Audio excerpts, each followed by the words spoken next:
Hello लोगोफोर नोंथांमोना भिडिअखौ उइदाउट स्क्रिप्ट फुल नायबानो जाबाय। दिनै प्रमद बर'नि सायाव डिसकास खालामगोन आरो गबिन्द बसुमतारी फेरेंगामोननि सायाव डिसकास खालामगोन आरो इउजि ब्रह्म बिथांमोना सक्ति जाखांनायनि उनाव बिसिबां गिदिर लेक्सार होआमोन नोंथांमोना गोसोआव दङना?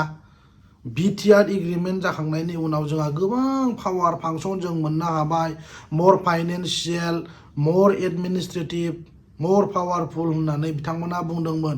दिनै फैनानै दिनै 4 इयार्स जाबाय, नाथाय दिनैसिमबो बाव जेबो सोलायनाय गैया। देयर इज नो चेन्ज टिल टुडे जों बुंनो हायो। बिथांमोना बुंदोंमोन गोदो पावाराव गैयि टाइमाव हाग्रामा महिलारिखौ बुंदोंमोन बिथाङा बर' जाथिनि जेबो खामानि मावा होननानै बुंदोंमोन। बिपिएफ दोलोनि दैदेनगिरि नेताफ्रा आसाम एसेम्ब्लियाव जेबो बुङा। बर' जाथिनि माबा मोनसे समस्या जायोब्ला आसाम एसेम्ब्लियाव जेबो खोथा बुङा, जेबो अपोज खालामा होननानै बिथांमोना बुंबोबाय थादोंमोन। प्रमद बर' इउजि मोना बुंबोदोंमोन गोदो। दिनै नोंथांमोना पावार नांगौ पावार मोनबाय। दिनै साफा एमसिएलए इएम एमएलए जाबाय। दिनै बर' जाथिनि खैदां खैफोदनि समाव अलखदनि समाव आसाम एसेम्ब्लियाव मानोथो मोनसेबो खोथा अपोज खालामा, मानोथो फंसेबो खोथा बुङा, मानोथो साउटिं खालामा? गोदो बुंग्राफ्रा दिनै मानो सिरि थाखो? रायजो राजाफ्रा बिथांमोननाव कुइसन खालाम आरो कमेन्ट खालाम। दिनैनि दिनाव प्रमद बर' इउजि मोनहा गिदिर खोथा बुंदोंमोन जोङो पावार मोनोब्ला जों दाबायदियाव एमसिएलए इएम डिपुटि चिफ बिटिआरनि सिएम जायोब्ला जोङो बर' रायजो राजानि जोङो मोजां खामानि मावगोन होननानै बिथांमोना बुंदोंमोन। दिनै मा खामानि मावदों बिथांमोना? रायजो राजाफ्रा नुदोंना? दिनै बिथांमोना बुंदोंमोन सक्ति जाखांनायनि उनाव फाउन्डार अफ एनडिपि रन्जन दैमारियाबो गबाय होननानै बुंदोंमोन। दिनै बिथांमोना जुदि जाथिनि खामानि मावग्राब्ला दिनै फाउन्डार अफ एनडिपि रन्जन दैमारिखौ दिनैसिमबो मानो बननो हायाखै? बिथांमोना माब्लाबा खबर लाफेरदों? बिथाङा जोबथेसालियाव दिनै माबायदि थानो गोनां जादों बेखौ प्रमद बर'आ नायफेरदों? फेरेंगिया नायदों? गबिन्दआ नायदों? इउजि ब्रह्मआ नायदों नामा? बुंदोंसोमोन बिसोरो गिदिर खोथा। रन्जन दैमारियाबो फोथायनानै बे एकर्डआव साइन होबाय, बेफोरबायदि खोथा बुंदोंमोन। दिनै 4 बोसोर जाबाय, अनलि 1 इयारल'सै। बाव बिथांमोना रन्जन दैमारि गनायनि मा खामानि मावबावनो? बोसोरसेयावनो बननो हायाखै, बोसोरनैयाव बननो हायाखै, बोसोरथामाव बननो हायाखै, बिसोर 4 बोसोराव बननो हायाखै। दिनै बोसोरसेयाव मा खामानि मावनो? रायजो राजाफोर सानदों।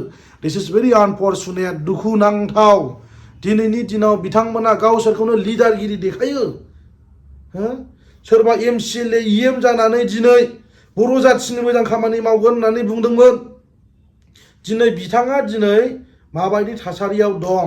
दिनैसिमबो सक्ति जाखांनायनि उनाव जोबथेसालियाव थानाया बियो जोबोद दुखुनांथाव। मालायफ्रा दिनै एमसिएलए इएम बिटिसिनि चिफ इएम जिएम एमसिएलए जालांबाय, नाथाय बिथाङा जेबो गैया। दिनैनि दिनाव बिथाङा एकर्ड जाखांनायनि उनावबो सान्थि सक्ति जाखांनायनि उनाव दिनैसिमबो बिथाङा जोबथेसालियाव थानो गोनां जादों। बिथांनि जि दुखु खस्थ' बिथाङा मा सानो, मारै थायो, मा खालामो, मा जायो बेखौ माब्लाबा प्रमद बर'आ नायफेरदोंना? गिदिर लेक्सार होदोंमोन। दिनै पावार मोननानै मानोथो मोनसेबो खामानि मानो मावनानै होनो हायाखिसै?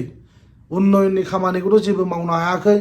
दिनैनि दिनाव प्रमद बर' आरो फेरेंगा आरो इउजि ब्रह्ममोना साफा जुदि लिडारब्ला, दैदेनगिरिब्ला दिनैनि दिनाव जेलाव थानाय लिडार एनकेडारफोरखौ बिथांमोना बख'गौमोन।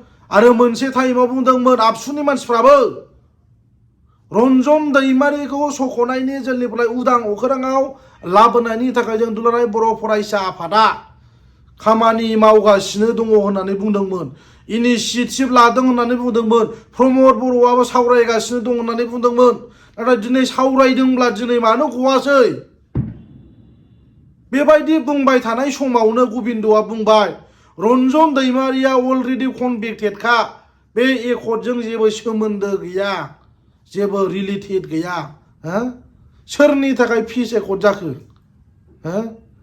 प्रमद बर'नि आन्दालन खालामनायनि थाखाय पिस एग्रिमेन्ट खालामखो ना एकर्ड जाखो ना रन्जन दैमारि आरो एनडिपिफोरनि थाखाय दिनै बिथांमोननि नांनायनि थाखायसो दिनै पिस एकर्ड जादों ना बले प्रमद बर'आ गामसा गाननानै लामा लामा जथेनायाव न' Bodoland north east divide Assam 50-50 बुंनायावसो दिनैनि दिनाव पिस एकर्ड जादों नामा रायजो राजाफ्रा एसे सान कमेन्ट बक्सआव लिरनानै हर दिनैनि दिनाव जाय बिथांमोना दिनै जोबथेसालियाव दं बिथांमोननि नाजानाय जिउ बाउसोमनायनि गेजेरजोंसो दिनै बिथांमोननि सुप्रिम सेक्रिफाइस खालामनायनि गेजेरजोंसो बर' जाथिया नैबे लेभेलाव सौफैदों दिनै बिथांमोना हाग्रा बंग्रा थानानै जुदि बेबायदि सुप्रिम जुदि सेक्रिफाइस खालामामोनब्ला दिनैनि दिनाव बेबायदि गल्डेन अपरचुनिटिसखौ प्रमद बर'आ मोननाय नङामोन गबिन्दआ मोननाय नङामोन फेरेंगिया मोननाय नङामोन इउजि ब्रह्मआ मोननाय नङामोन दिनैनि दिनाव बिथांमोननि नाजानायावसो बिथांमोनखौ दिनैनि दिनाव रेसपेक्ट होनो रोङाखै बिथांमोना दिनै बिसिबां मेगनाव मोदै दुखु दाहा हालाय हाफायनि गेजेरजों दिनै जोबथेसालियाव थानो गोनां जादों मालायफ्रा दिनै उदां अख्राङाव दिनै फैनानै गावनि जाथि बंस' बाय बाहागिजों मोखां नायलाय दिनै संसार जानो हाबाय बिथांमोना दिनैसिमबो जानो हायाखै गावनि जाथि बंस' बाय बाहागि दिनै बिथांमोना मेगन नुवाखै दिनै ओंखारनानै फ्रि रायलायनो मोनाखै बेनो नामा पिस एकर्डआ दिस इज कल्ड पिस एकर्ड प्रमद बर' गबिन्द फेरेंगा इउजि ब्रह्म बोरो नोंसिनि इनिसियेटिभ लानाया